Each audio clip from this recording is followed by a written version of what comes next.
Hey, it's your guy Tyrrell back with the interviews. Juventus against Milan, the biggest game in Serie A this weekend. The defending champions against the most informed side in the league.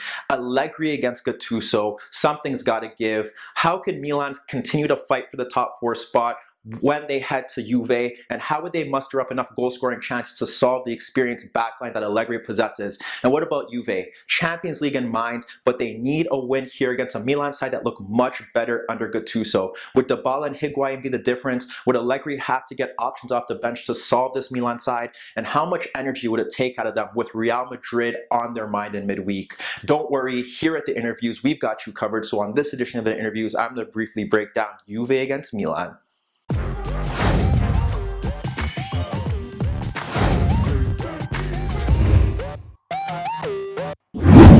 So Juve against Milan, the biggest game in Italy this weekend. And with Napoli losing earlier on in the day, Juve had a chance to gain full control of Serie A. But when you look at Milan, they've turned the corner under Gennaro Gattuso, have looked great and solid defensively. Up front, you question how they get their goals, but this would be a real test to see if they are the real deal. We look at the board, we got Juve in the blue, we got Milan in the red. Milan in a 4-3-3, but they spent long periods of time without the ball, so it was more of a 4-5-1. Up front was Andre Silva. On the flanks, it was Calhanoglu and Suso. And in midfield, Bonaventura and Kessie ahead of Biglia. Juve went more of a 3-5-2. Up front, Higuain and Dybala.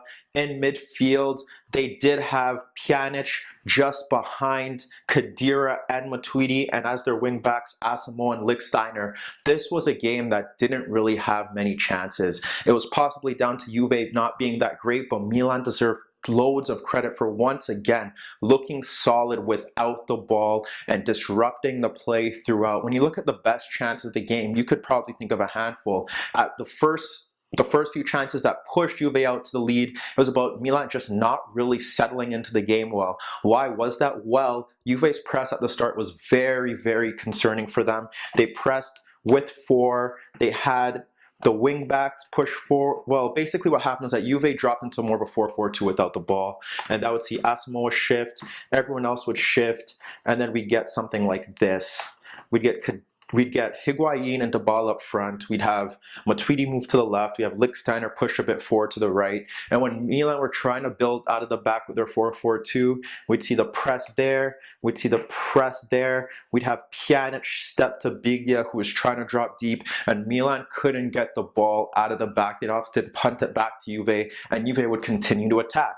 So that was obviously one of the biggest issues that they had throughout. We'll kind of get everyone back into their shape there.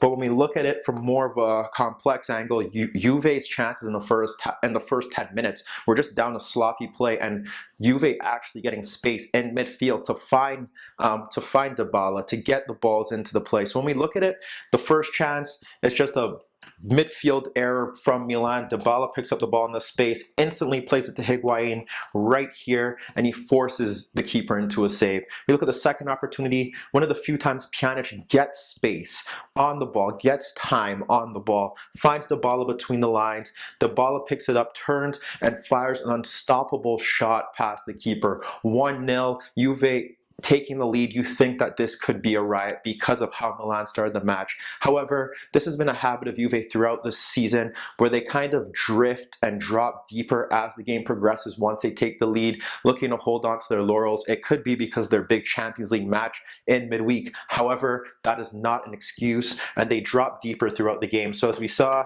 the midfield shifts, and they dropped deeper and deeper as the game wore on. This allowed Milan to get forward, obviously. You got their wide players coming in. Suso, most of the time, would take up a wider position to drag Asamoah to him, and that would allow Calabria to kind of get forward. We did see Calabria deliver a few dangerous balls into the box, and that was pivotal. So that was key for them on the night. And then what we saw was that Rodriguez would get forward, but take up more of a narrow position. Calhanoglu would also try and cut in from that angle as well. But the problem with Milan is simply this. They don't have enough creativity in those zones.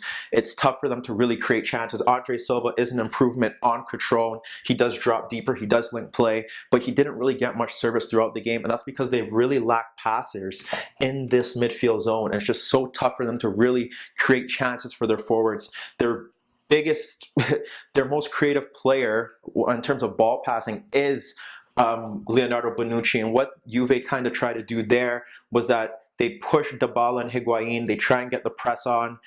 Dybala would sometimes press out to Bonucci so that he couldn't get on the ball. He did play a few diagonals that were key, that did push Milan forward, and then they'd have Higuain kind of cut off the pass to Biglia, but sometimes it would be Dybala on Biglia, and then they'd have Higuain push forward, or if both of them were stepping up, they try and get Pjanic to step to Biglia. But that was really what Juve were doing so well, in that they were dropping off. It was 4-4-2. The game was pretty much structured man v man. No one really creating chances from that aspect. And then when you look at what Milan did without the ball, it was simply what they've been doing all season since the arrival of Gattuso, and it's just compressing the lines, ensuring that no passes could get into these spaces that Dybala wanted to get the ball in. And for Dybala, it's a bit odd because he rarely varied his movement. There were a few times where he did drop off a bit deeper, probably around there, to get on the ball, but not much really going for him there.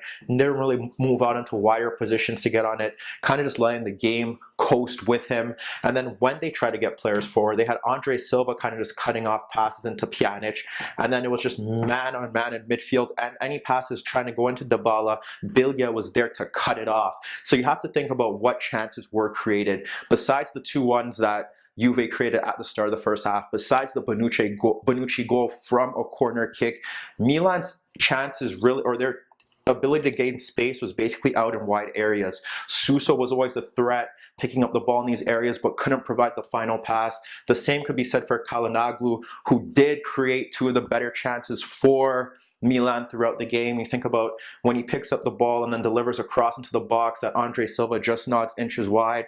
You think about the counterattack in the second half where he's able to run at Barzagli, cut in, and then fire a shot off the crossbar. Then Suso forced Buffon into a save. But besides that, as the game wore on, they did get space to attack on the wide flanks, but they ran out of gas. The final ball wasn't there. And Milan, from all the great that they did from a defensive aspect, just not enough created chances to win the game. But we look at what Juve had to do to get back into the game, to really push forward. There was a halftime change. They brought on Douglas Costa, they took off Lichtsteiner, and it did look like it was still 3-5-2, but for the most part, what it was that we'll just kind of get these guys back into their shape. What it was is that 3-5-2 often shifted to a four-man defense, or what it did look like it was a 4-2-3-1 shift into a three-man defense without the ball. Costa was getting a bit higher. Asamoah kind of kept his position. Matuidi pushed forward from the left, and with Matuidi pushing forward, that did allow Suso to break him. That did allow Calabria to break him throughout the game, and that was also a key factor.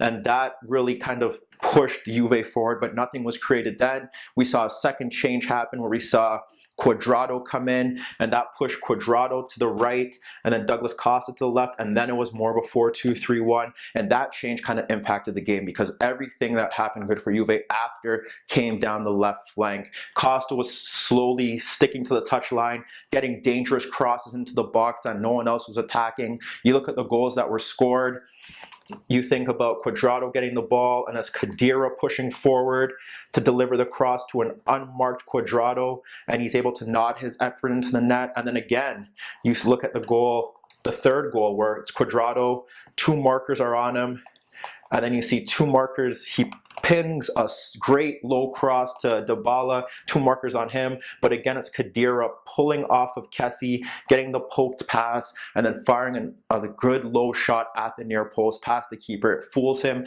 and Juve are able to sneak out with a win. You look at it, it's once again great game management by Allegri. His team did not play well by any standards, and you could say that Milan were the better side from an overall all-round standpoint. Defensively they were solid, but they didn't offer enough going forward. Neither did Juve, but the changes, the players off the bench made the change, specifically bringing in the wide players, trying to open up space in midfield, but that didn't really breach what Milan were doing. They still kept composed, they still kept their shape, and it just came down to Costa stretching the game, great crosses into the box, Khedira pushing a bit forward, and that combination there, and Juve were able to get the job done, and now look once again to be Serie A favorites, to once again defend their Scudetto. But let me know what you guys think. Meet me in the comments below. Don't forget I upload videos every day, and don't forget to subscribe to my channel. And that was your daily dose of the interviews.